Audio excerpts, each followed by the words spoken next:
Tell me who rock, who sell out in the stores. You tell me who flop, who cop the blue drop, who jewels got blocks, who's mostly Dolce down to the blue drop. The same old pimp, Mace, you know ain't nothing changed but my limp. Can't stop till I see my name on the blimp. Guarantee a million sales, pull a level up. You don't believe in Harlem World, nigga, double up. We don't play around, it's a bet, lay it down. Niggas didn't know me 91, bet they know me now. I'm the young Harlem nigga with the Goldie sound. Can't no PD, niggas hold me. Evening, ladies and gentlemen. A very good evening to all. My name is Zweli Ndlela. For those who've not listened to the podcast, I normally forget to introduce myself all the time. I think I only did that on the first podcast. Of course, I'm not alone. I am with Nikki, Mrs. Frelinghouse. Welcome to the Money Time podcast. It is a Wednesday evening. Nikki, how are you doing today? How are you doing this evening? Evening, everyone. I've got to say, winter's really at its peak here in Johannesburg. I'm doing good, and I trust all the viewers and listeners are home safe, well, and warm. I hope the same myself, that everyone is keeping themselves warm and they are looking after themselves. It is very cold these days, and we hope that people are really looking after themselves. Nikki, today it's episode number 6. We're looking at a topic. This topic is something that I came across in our social media pages. It was on Facebook, I think. The topic is CEO's mindset. Nothing is for free, and there were few pointers, and I thought this is very much relevant for our podcast, because we discussed almost everything. And when I thought nothing is for free, and people normally look at free and they always associate it with cost or money. But in this topic, we're going to be looking at both. It could be monetary value, it could be just other values around human elements. So our topic today is CEO's mindset. Nothing is for free. That is our topic. Your take on the topic, Nikki? So, Zweli, I must admit, when you first shared it with me, I found it to be very intriguing. And as I went through all the pointers on the topic, I also agree. I think it would be very relevant to the viewers out there. And I trust that the viewers can resonate with some of our viewpoints, and looking forward to see how the podcast unfolds. Sure. Okay, just before we get into it, just a quick reminder for people to obviously follow us on social media. I know that we have a new Instagram page. Like we said, we are always trying to grow our capacity in terms of getting hold of getting to reach more people. So we've got an Instagram page that will be under Imali Coaching, linked to Imali Coaching. Thank you, Nikki, for that. For people, will obviously give the Instagram, is it handle? I almost said hashtag. The Instagram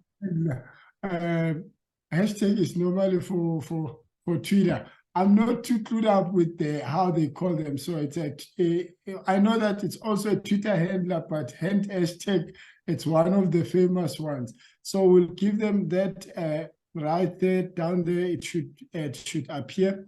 And then also Facebook, we still have the Money Time podcast page there. That's if you're not on Instagram, you can follow us on Facebook. We're also using YouTube to publish the podcast. And thank you so much to our viewers who are always sending us comments, asking questions. They're keeping the podcast alive. It's not a lot, but we appreciate those who are participating in engaging with us. We hope for more. We still like at our crawling stages, and we believe that we will grow with time. And for us, the biggest thing is reaching 1 or 2 people every week and making that difference in somebody's life. We will get onto our topic. Like we said, the topic is CEO's mindset. Nothing's for free. I assume this is how CEO always look at things, that nothing's for free. The first point that we have here is no pain, no gain. No pain, no gain. Nikki, I will go first on this one. Okay. And then you can have your input after. But I looked at this, and literally how I looked at it is how people understand pain first. It's obviously something that you feel, and that's how people will look at it. That but when we talk pain and no gain, what does this mean? For me, the physical pain, if the body does not feel a pain physically, there's danger there. Because you're not going to gain anything. You're not going to be aware that there's something wrong with you. A pain gives you alert. It alerts you that there's something wrong that is going on. Like I'm talking like physical pain that we are used to on our bodies. Now, if your body lacks that element of feeling pain, if you can't feel pain, then you are in danger of over time having defects or getting sick or having problems with your health because you did not pick up that there was something wrong with you because you could not feel pain. For example, if they said you died of migraine, but you never felt it, it would be a problem. So now when we take that generally as a figure of speech, because we look at it literally how it is, because people would say no pain, no gain. What am I gaining from pain?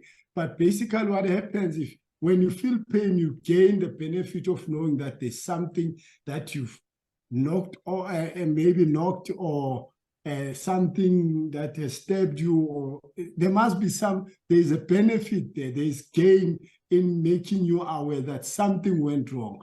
Now, if we take that in our daily lives, if we don't put effort in things that we want to achieve, and that means sacrificing sometimes, putting more hours, not sleeping, maybe denying yourself certain things because it depends on what you want to achieve. For example, if you want to buy a house and you want to start saving, you're not going to do everything that everyone else does because you've got a particular dream or aim or a goal. It means that now you have to sacrifice certain things. That is pain. When you see somebody going for lunch and saying, I'm taking myself out, I've just got paid and I'm going to buy myself a nice lunch, and you know that right now I can't afford that because there's something I'm working towards. That is pain.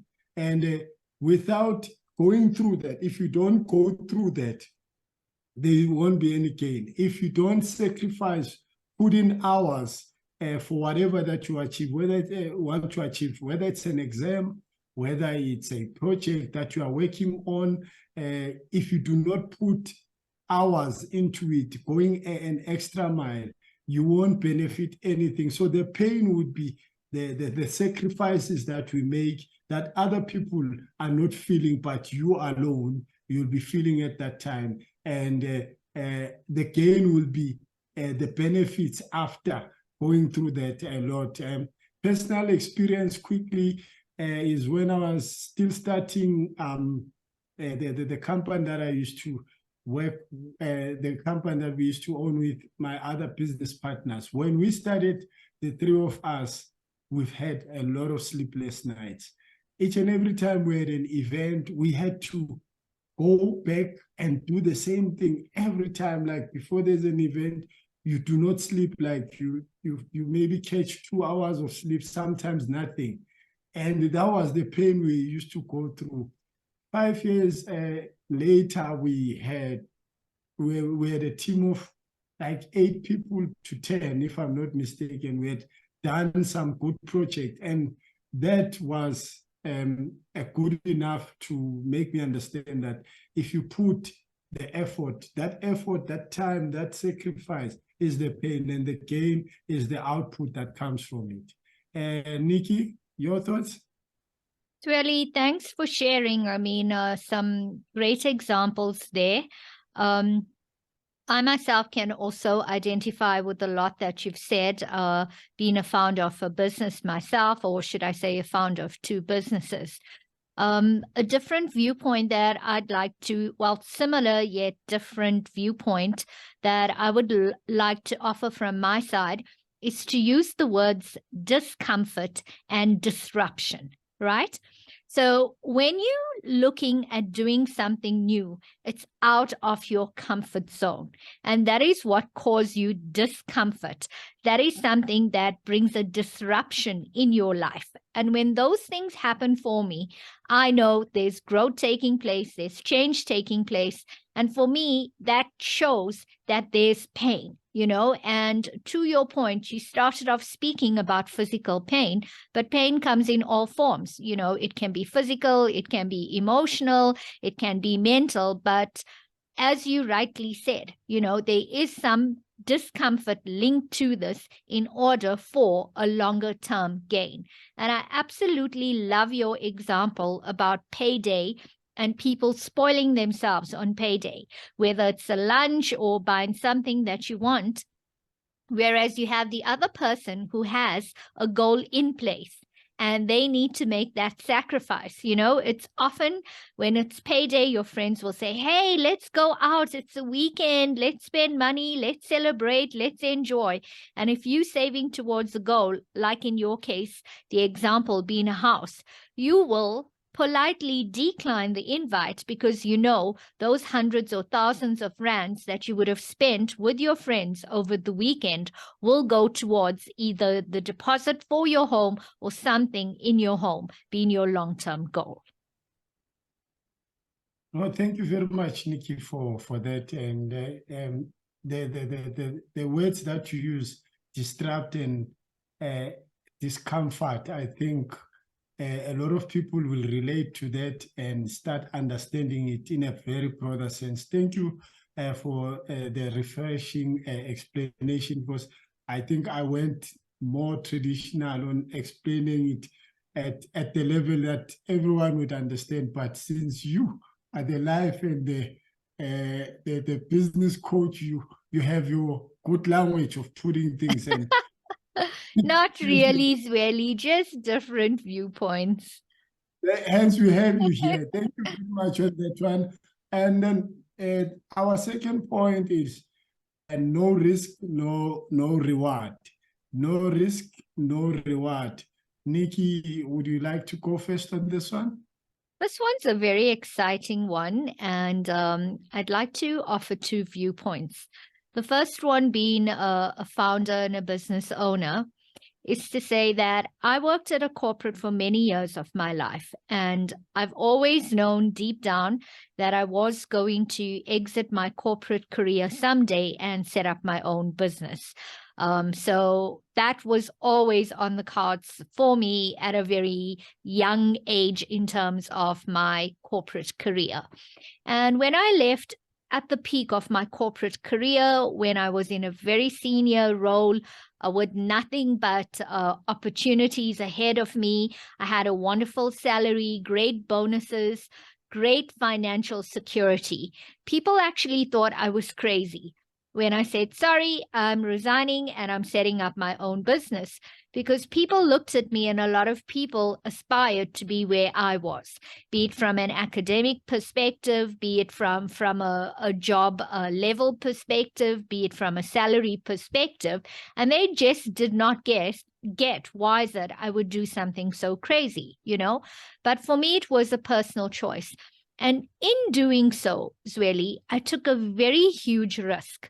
with uncertainty as to whether there'd be any reward. And when I speak about reward now, I speak about financial reward.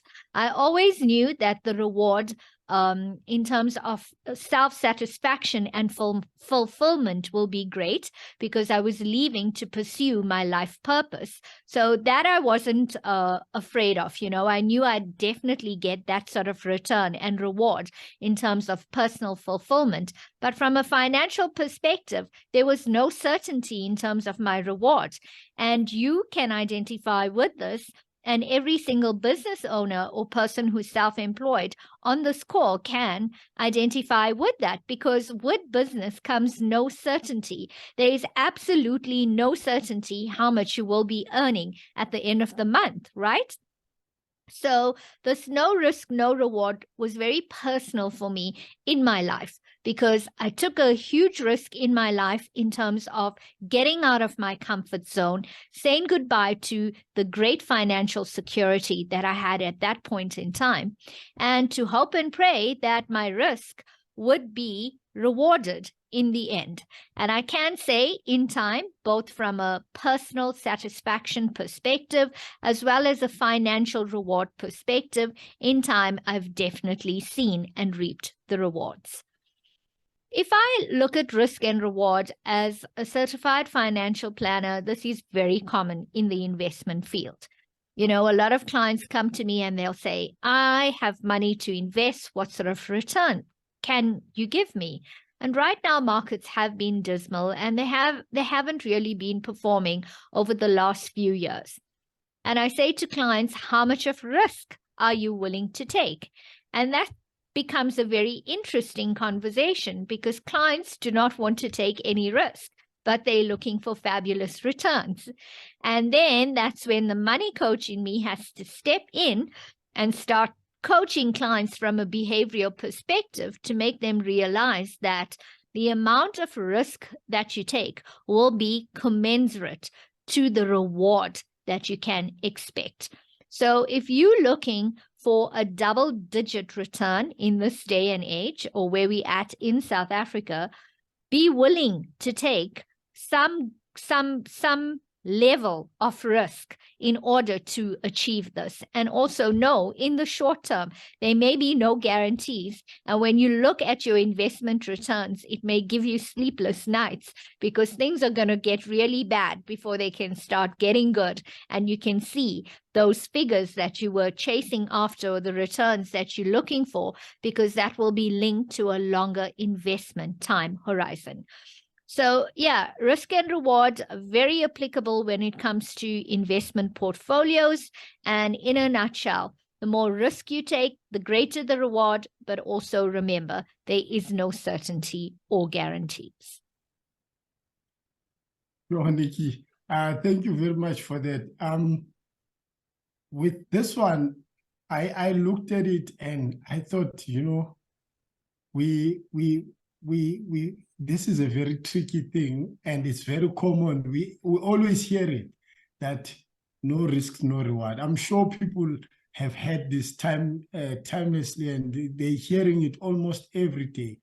And the question is, when are we talking just risk, or because there's also what we call calculated risks? Yes. But I didn't want to describe the risk here and use the word calculated, because now that will deprive our audiences the opportunity to take a risk for a reward, because there are things that can be easily measured and be calculated and say this is a calculated risk. But when we talk of no risk, no reward, we're looking at generally if you do not take your opportunity and use that opportunity in by risking, like you said.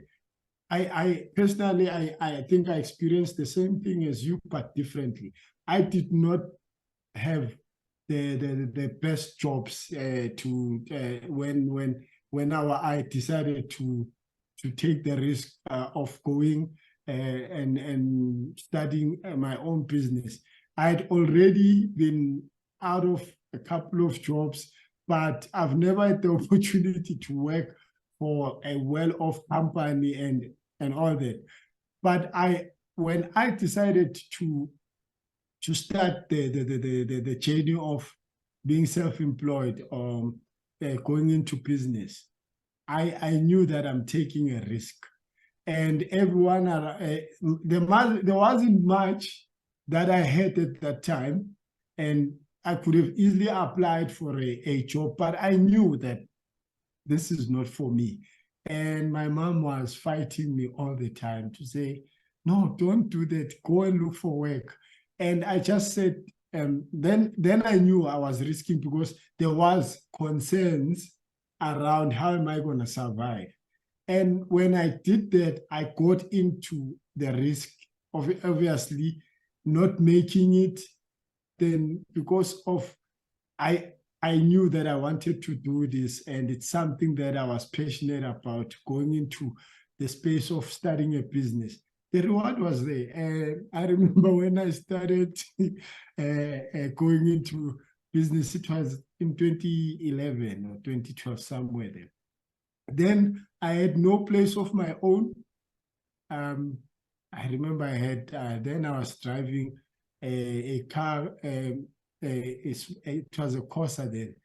I did not have anything solid to say this I can fall onto, but I just went with my gut and my instinct, and I said I'll put everything to it.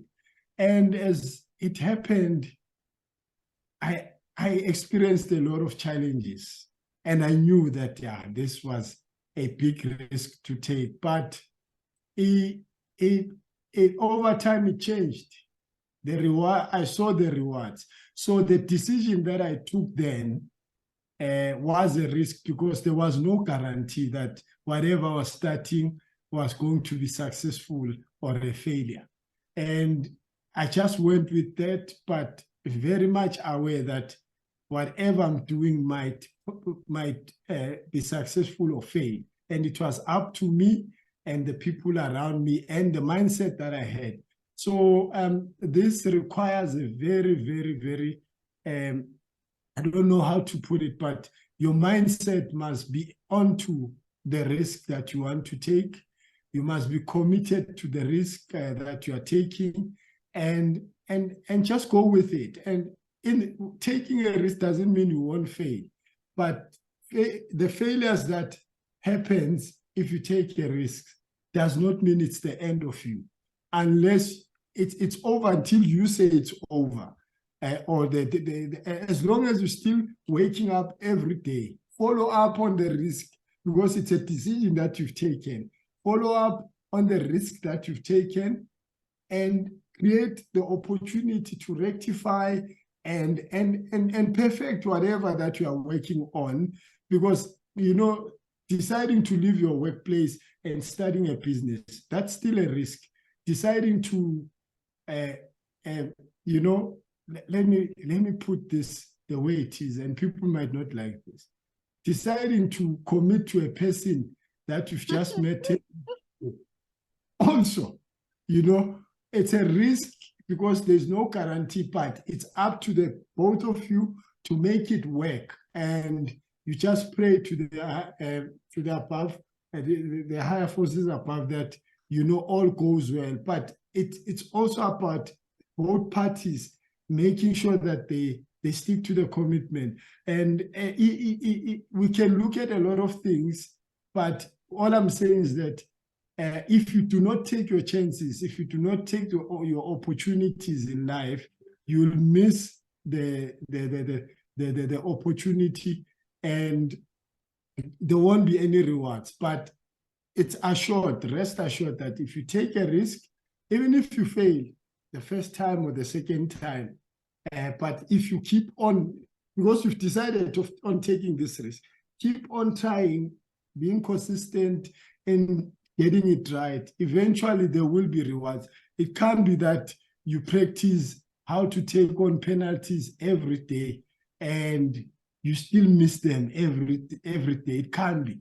You might miss for 100 days, but on the 101th day, you start scoring, and you, because of you are passionate and you stick by your what you call by your daily routine, practicing, making sure that you perfect that whatever craft, and you've taken the risk of quitting your job or whatever, you get it right. Because for me, if you are to take a risk and give up on it, then you can easily fail.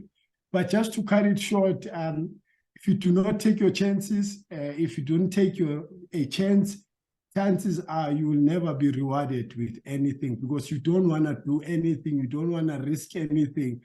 You're just going to be that person that is just passed by opportunities, because life has no guarantees. Let's always try and look at if there's an opportunity to do something. If you feel you can do it, but you are not sure, but you want to try it and see how it goes. You'll definitely get some reward there. That's all I have to say around it. And just thanks for that wonderful share, Zweli, and also about your journey into the world of business.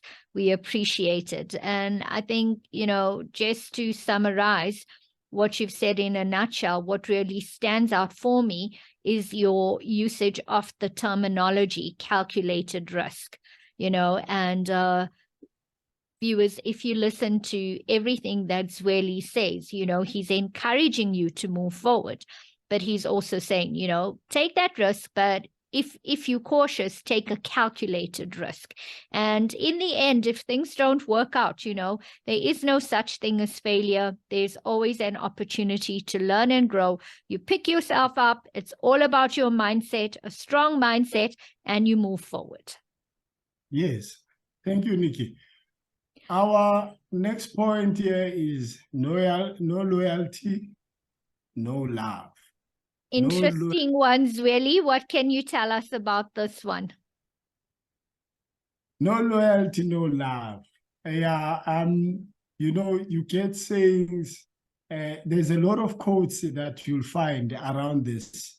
For example, a person would say, a man with no loyalty will leave you once there's darkness in the road. And you look at that and it's true.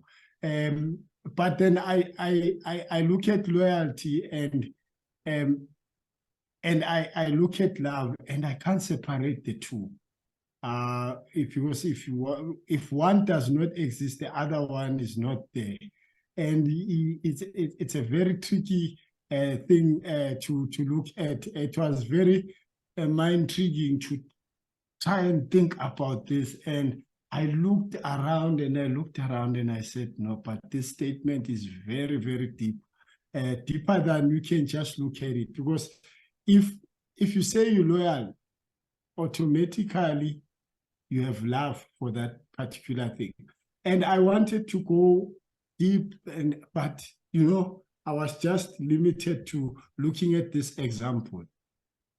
A soccer sub or a soccer fan, or a club, let me say a soccer club fan. It's something that came into mind because I did that and I was like, there's a good example for me that one can take.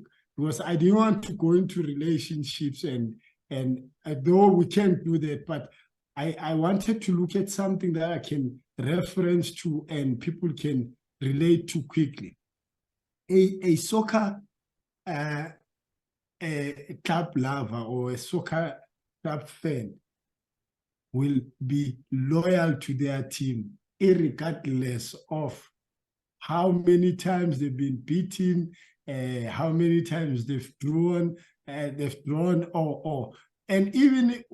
even when things are not going right, they will criticize the club, they will criticize the coach, they will criticize the player, but they will never lose their loyalty for the club. And that simply shows that they have love for the team. I know myself, I'm a Kaizer Chiefs fan, and I criticize a lot when it comes to, not because of I think I can do better, but because the club has got professionals and we're expecting them to perform to a specific level. So I always criticize how they played, and especially based on the results. If they're not winning, they're not getting anything. But there's one thing I know that has never died. It's the love and the loyalty. I will criticize my team, but tomorrow I wake up, I'm still a Kaizer Chiefs fan, and I still love the team. And when I looked at that, I said, this is so amazing. And a person who said this quote saying no love, no loyalty was actually right. Because if you're not loyal, there's no way you can have love for that particular person or that particular thing. Like I also looked at your work. If you're not loyal to your work, it means you've got no love for your work. Your craft or anything that you say you love, you must have some loyalty. There must be loyalty there, because once you do not have loyalty, there's no way you're going to have love. That is just my view on this one, Nikki. I just wanted to look at it from that example, spectator, or I mean not spectator, a fan of a football club, and for me, it summed it up. Like, it made it clear that it doesn't mean that you don't get hurt by that particular thing that you love, but you are always loyal. You remain there. So, for example, if you are loyal to your marriage, regardless of the mistakes or things that happens within the marriage, but you do not change being the husband if you are the husband. Can't say tomorrow, no, I don't feel I'm still the husband to this particular person, because you love them and you are loyal to the marriage, to the relationship. You remain the person that you should be. That's basically my input. Zweli, I cannot confirm nor deny that I am a Pirates fan. Let me just put it there. Let me put it out there. But moving on to a more serious note then, I think your example of Kaizer Chiefs just summarized it perfectly, right? It shows that you have both loyalty and love for your team. So go Kaizer Chiefs. Thanks for those examples. Definitely very enlightening. The way I looked at it, just bringing it back home to business, is as a business owner and being a business owner for many years myself, there's a lot of challenging times that you face as a business owner. And these challenges don't announce themselves. They come at any point in time. And then you're really tested by a higher power, right? Whatever your religious beliefs may be. And that's when the no loyalty, no love really comes in, because then you're really tested. In my case, I mean, I left a corporate career to pursue what I believe to be my life purpose. And even though on a daily basis, I live my life purpose, but I can tell you on a daily basis, I'm often tested. I'm tested around my loyalty and my love in terms of the business that I have chosen to pursue. So that would just be my brief comments. Yeah, when you talk about, like, as you're talking, there's something that comes, there's always this question that comes up where people will ask, where does your loyalty lie? And for me, that question is, if they are if they may be talking about themselves, between themselves and something else, they're basically asking you, do you love me or not? But very interesting point there, Nikki, that you're mentioning, that you are always tested. And I think loyalty has a lot to do with being tested, especially in situations like I made that example of the Kaizer Chiefs losing or drawing. That's actually the test there, because I've actually seen people wearing 2 t-shirts at the stadium. When things don't go right, they take off the t-shirt on top. Now, all of a sudden, they have another t-shirt. Those are the ones that are not loyal. It Not means that, loyal. yeah, because I think we need to be also touching there that loyalty, we see it, but then when you're not loyal, this is how you would react. So meaning that if you are tested and you end up saying, nah, I'm out, and yet you're the one that's saying, I will die this. In fact, we've seen a lot of people being in this organization, saying a lot about this organization. Tomorrow, just because something did not go right, now they are vouching for this organization, the one that they were criticizing the day before. So you see that that person is not loyal, and those are the people that you can't easily love because of the way they are always changing.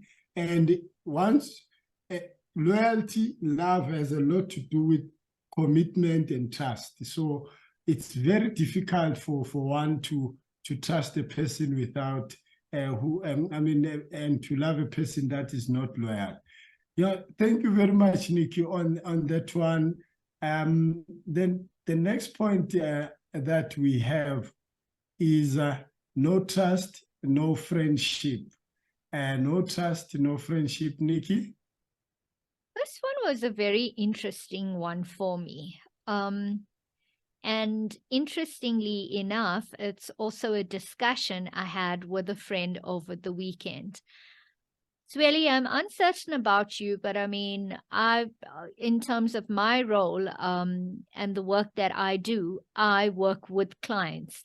That's the work that I do. I'm client-facing, whether it's face-to-face or these days mostly behind the computer screen, right? So I'm always engaging with people. That is part of the work that I do. But in terms of the work that I do, both from a financial planning and a money coaching perspective, both aspects are linked to finance and money. And both aspects are very sensitive aspects, right? So in order for people to work with me, they need to firstly buy into me or trust me, if that makes sense, right? And I often find it takes a few meetings before clients start warming up to me, if that makes sense. You know, yes, most of our meetings take place over the screen, but you can still read body language and hear the tone of people's voices.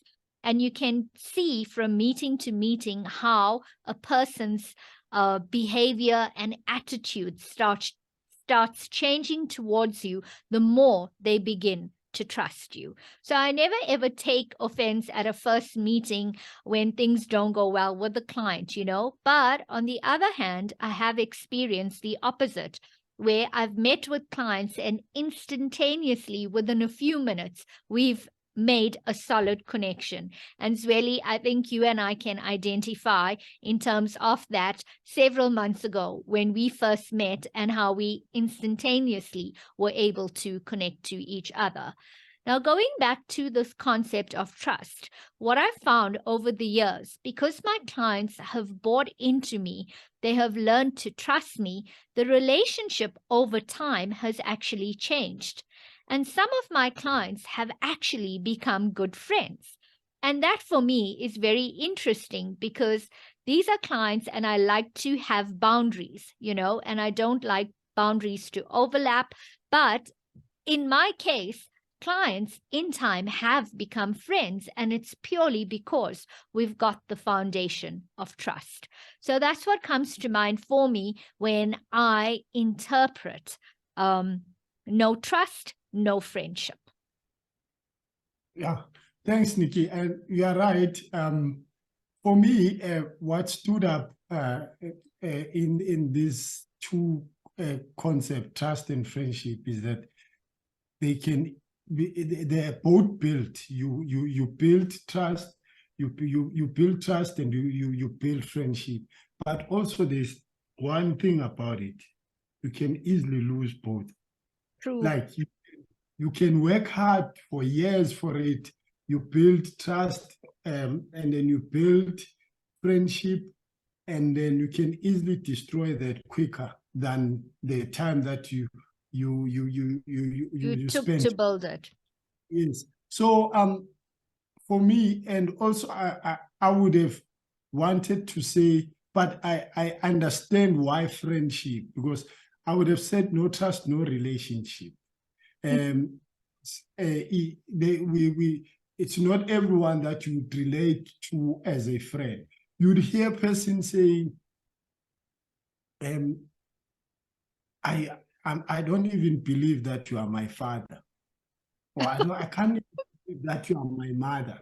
You know, it's when trust has been broken, you know. People will be angry to that level where they know that you are a parent to them, but they start not believing that you are. I can't believe that you are my father. I can't believe that you are my mom. I can't even believe that you are my child, you know. It's because some trust has been broken. So we really need to try and maintain the trust. The only good thing also that I also thought about is that, of course, we can break trusts, but at least they are repairable. But That's it true. takes time. So and this for me, I thought, if there's anyone that you've broken their trust as a listener or anyone, try and regain the trust by repairing it, and that will definitely repair the friendship. There's nothing wrong with you going back to a person and saying, you know what, I did not do right here, and I am sorry. I would like to regain your trust. Put it out there and give that person the opportunity to accept that, and then act accordingly in order for that trust to be rebuilt. Because at the end of the day, this one I've always heard when I was growing up, but when I'm old, it didn't start making sense to me. There's this saying that says, "Love them all, but trust no one." I don't know if you've heard of it. I've heard it. But when you think about it deeply, it does not make sense. Because you can't love a person and like love them all, but trust no one and have no trust. Like, it doesn't really work. How do you love a person that you don't trust? Like, it's tricky. Though it sounds like it can happen, but when you think about it, trust, like it's something else. You can't say, yeah, I love you, but you're still skeptical about that person. For me, somehow when I go deep into it, practically it sounds like it makes sense. I love you, but I don't trust you. But if that person was to go deep, it's not that the love is not there, but the love somehow gets blocked because of now there's this trust issue. The love, it becomes now difficult for one to express their love because there's this trust issue element. So I'm probably, and I stand to be corrected on this one, because people have got different ways of maybe how they control their emotions. But for me, I don't see that happening, loving somebody and not trusting them. You want to love a person and trust them and be loyal to them. So those things, they work hand in hand. And trusting a person does not mean that person does not make mistakes. Loving a person does not mean that person does not make mistakes. That's all I'm saying. But when it comes to trust issues, trust is something that you cannot separate from loyalty and love. And for me, you can't say love them all, but you trust no one. How does that work? Because if honestly we trusted no one, then we seriously have a problem. Because if I say to you, Nikki, we are going to start a podcast, there's this thing that says trust no one. You can't believe in it. And once you start not believing into something, it's going to be difficult for it to materialize, because you also in doubt. You are not trusting what I'm saying. So for me, that saying, I would want us to try and do away with that and look at trust and friendship and how you can maintain your trust in order to maintain your friendship or the relationships that you have. And it's simple. If you want people to gain trust, or we are building trust, just do right and be honest to people. That's all it takes. It takes and be reliable. You know, people should trust that if you say, I'm coming today, show up. And that's how you build trust. If you say, I will bring bread, bring bread. Don't come back with, you know what, I decided to bring meat. So those are the things that can easily make people not to trust you, just because of some of the little things that you don't even see them as going to be a problem. Like, you know, I'll send you money tomorrow. Tomorrow comes, you don't do it. A person now doesn't even trust you. Maybe you didn't even have to send that money, but you've just decided to do that, and it becomes a problem. So for me, when it comes to this trust and friendships, it's things that you need to build by being consistent and doing the right thing. And the other one will come because of this other one. Because when you meet a person, there's no relationship, there's no trust. But once you start engaging with that particular person, they listen to how you speak, how you do things. Do you always honor what you promise? And that's how they gain your trust. Easily it goes into friendship. Just to give you thumbs up, it means if you end up with clients being friends, there's something you're doing right, Nikki, there. Thanks, Zweli. Definitely, it can't be that you end up, because you said it, you've got boundaries, but this thing naturally happens that a person becomes so relaxed. You know, we've got couples who refer themselves as friends.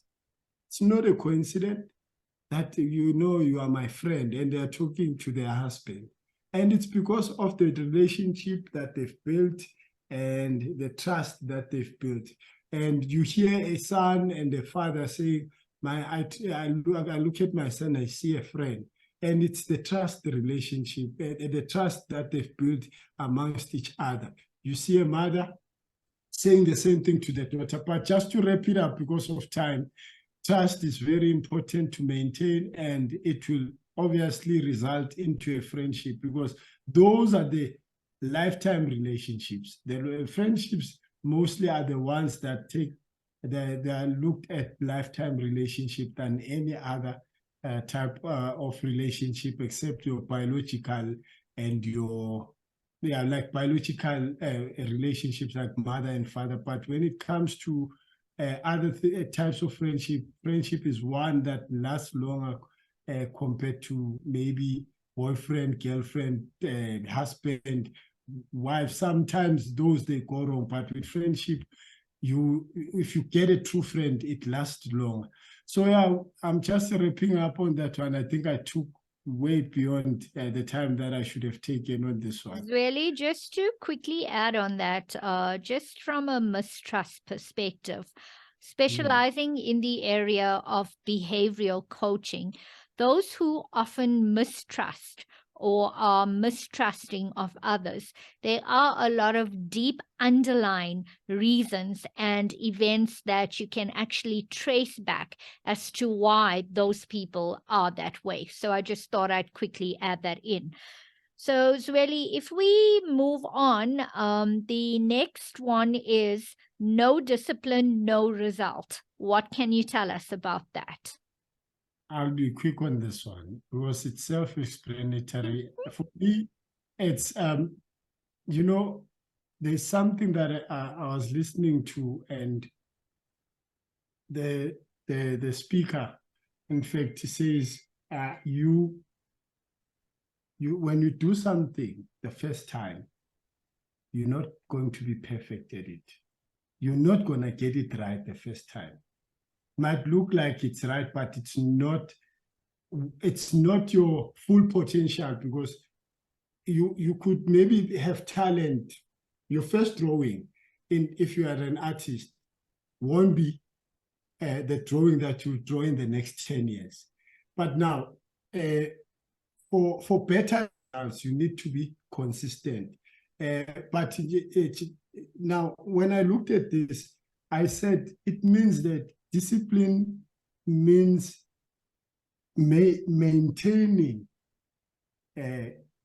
certain laws, certain rules, and going accordingly. So if you set your own rules to say, for me to achieve this and this and this is what I need to do. Once you break one or two of those, you are not going to be able to achieve the results. Simple example, what we've taught here. I've got 10,000 rands and I've budgeted for A, B, C, and D. And now, the output is maybe me putting into my savings 3,000 rand by the end of my budget. Now, if I end up maybe putting into my saving 2,500, I've not achieved my results, because the actual results that I was planning was 3,000 rand, but I ended up with 2.5. It means something did not go accordingly. And if I was disciplined, I would have said, no ways. Even if this was not anticipated, I am not entertaining this one. But I'm just saying, and I'm not saying people should do that, to say, no, you cannot. I'm just saying, I'm showing this as an extreme example to show that it doesn't mean there won't be unforeseen circumstances. But when it comes to discipline, it's all about maintaining the plan, the rules, the policies, everything, in order for the results to come out. But I don't know what's your take on this one. I don't want to be long on this one. Really, I just have a one-liner, and mine's is get up and show up, right? For me, that is discipline, because if there's a particular event, a meeting, or simple things like going to gym, it is so easy to say, listen, I'm not getting up this morning. It's winter, it's cold. I'm going to skip this networking meeting, or I'm going to cancel this meeting and send a client a message and make up some silly excuse, right? That summarizes it for me. Get up and show up. A very good one, Nikki. So those would be linked to your rules. Get up and show up. So those are the rules that you set for yourself. So for anything that comes, you must just get up and show up. That's a very good one, Nikki. Thank you for that one. So the last one, it says, no sacrifice, no opportunity. No sacrifice, no opportunity. Nikki? We're saving the best one for last year, guys. So, as we've said, Zweli and I are both business owners for several years. And as you've heard during the course of this podcast, we've shared our personal experiences. And as I speak, I'm certain both Zweli as well as a lot of other viewers will be able to identify with a lot that I will be sharing with you in terms of my personal journey as a business owner. You know, when it comes to business, there's a great deal of sacrifice that you need to initially make. And Zweli has also touched on this. And your sacrifice can be anything from time to money. And when I say time, time can be, Zweli mentioned events where he'd only get in 2 hours of sleep before an event, right? But why did he do it? It was a sacrifice that he was making for the greater good of his particular business at that point in time, right? That was a sacrifice in terms of time. I have spent many hours in the past, and I still continue doing so, where sleep comes last. If you've got a proposal to send through, you go to bed at whatever time it takes, because earlier on we spoke about trust, right? And if a client has trust in you, and if you say, I will deliver a proposal to you by 9 o'clock tomorrow morning, even if I don't sleep, I will ensure that proposal will be delivered to a client by no later than 9 o'clock the next morning. That is sacrifice in terms of time. Let's also look at it from a monetary perspective. Some of you out there may be fortunate to have received funding for your businesses. My business is self-funded, so everything I have, I own. Time, effort, money, everything is linked to my businesses. So for me, failure in terms of my business is not an option. This is a sacrifice I have made in terms of my own personal savings to set up my business. Because what choice did I have, right? I wanted to set up my business. I wanted to follow my life purpose, but there was no bank or funder out there who was willing to fund me. So I had two choices. I could continue in the corporate environment, be unhappy, and just pass my days, or alternatively, I could take a risk, which I did in my case, put my money where my mouth was, and say, this is the money I'm putting down to fund my own business. So it's sacrifices that you make as a business owner. Time, money. Another big one is around family, spouse, kids, that type of thing. I mean, a lot of business owners will tell you they have spent many a weekend focusing on their business or doing things for their business and sacrificing family time while they're starting up their business, or depending on which stage their business is at. And you have family members, some who support you and who are understanding, and others who are not so understanding. And you can imagine how much of tension and conflict that will cause in a family relationship, be it a relationship with a spouse or kids, where they'd say, oh, dad's not interested in me. He spends all his time working. Yet dad is putting time into the business because he's working towards the financial future of his business, right? So, Yes. I mean, Zweli and I can spend hours giving you examples of all the personal sacrifices that we have made in order to follow our passion and in order to make our businesses a success, right? And in doing so, those sacrifices directly leads to different opportunities. Earlier on, I said, just get up and show up. Let's use an example. It's winter right now. It's not really warm enough. It's cold in the mornings. It's not warm. You don't want to get up. You rather want to stay in.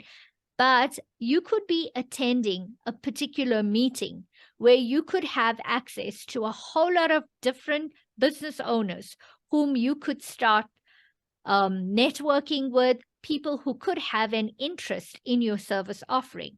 But if you stayed at home, you decided not to show up, you would have missed that opportunity, right? And there's many other examples that I can cite to you. But what I can say to summarize this, due to time constraints, is to say that sacrifices, mostly when it comes to time and money as a business owner, are things which come disguised. But if you look past the disguise, it often leads you to great opportunity. Zweli, what's your take on it? Quick one, Nikki, because of time. You've said it, I think you've nailed it the way you've explained everything. But then my quick example is that especially with family, for either the wife or the mother or the husband or the father, whichever way you look at it, for them to sacrifice the time away from the family, it could be because they are creating an opportunity for the family to be able to be to provide the family with A, B, C, and Z. So you spoke about this, and for me, because I don't want to go too deep into this one, because I think you've explained it well, and also because of time. Sacrifices create opportunities, and we see that because, like you said, if I'm available all the time as the husband, I'm always there and never going anywhere, there won't be opportunity for income in this house. If we sit around the house and we look at each other 24/7, and I go, I love you, and you go, I love you too, John, and we're so into each other, I can't get enough of just looking at you 24 hours. There is no opportunity here for other things.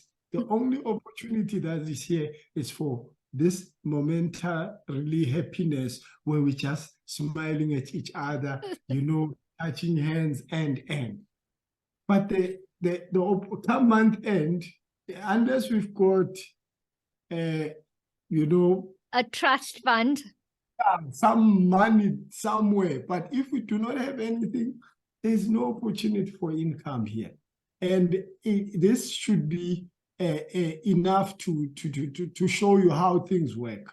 If you do not put some time away from things that you hold greatly into your heart, like you value them, sometimes you have to be away from them in order for other opportunities, meaning that sometimes you have to be away from your family, sometimes you have to be away from your friends for you to get the opportunity to study.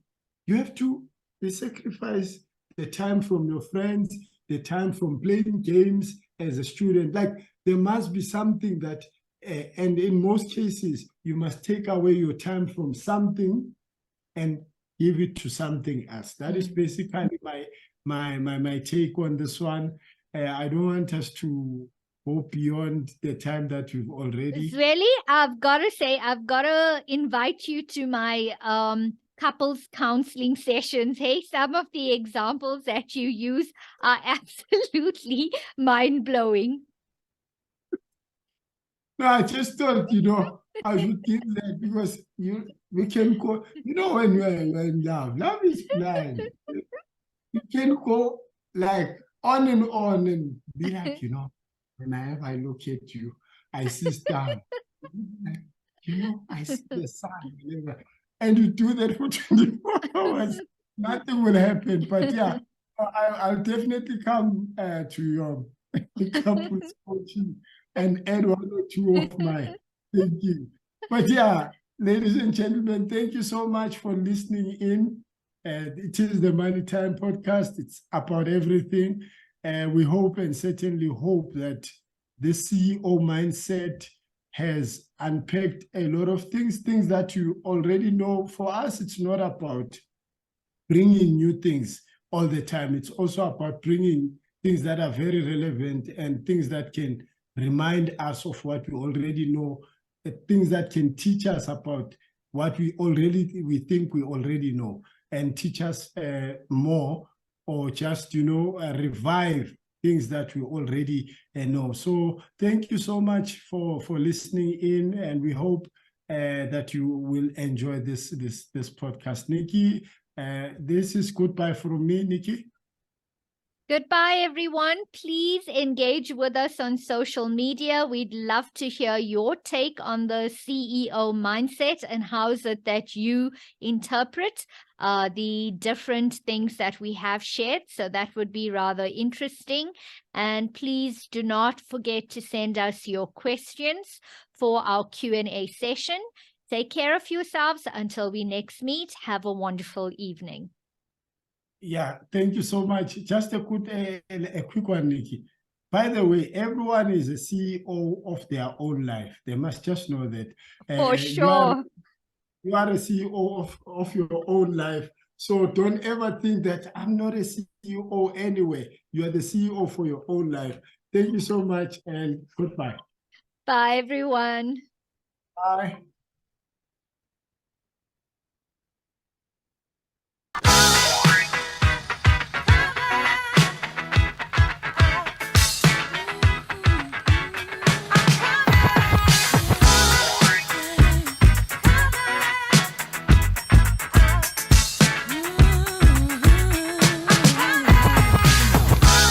Who's hot, who not? Tell me who rock, who sell out in the stores. You tell me who flop, who cop the blue drop, who jewels got blocks, who's mostly Dolce down to the two top. The same old pimp, Mace, you know ain't nothing changed but my limp. Can't stop till I see my name on the blimp. Guarantee a million sales, pull a level up. You don't believe in Harlem World, nigga, double up. We don't play around, it's a bet, lay it down. Niggas didn't know me 91, bet they know me now. I'm the young Harlem nigga with the Goldie sound. Can't no PD, niggas hold me down. Cooler, school me to the game, now I know my duty. Stay humble, stay low, blow like Hootie. True pimp, niggas spin no dough on the booty. And when you yell, there go Mace, there go your cutie.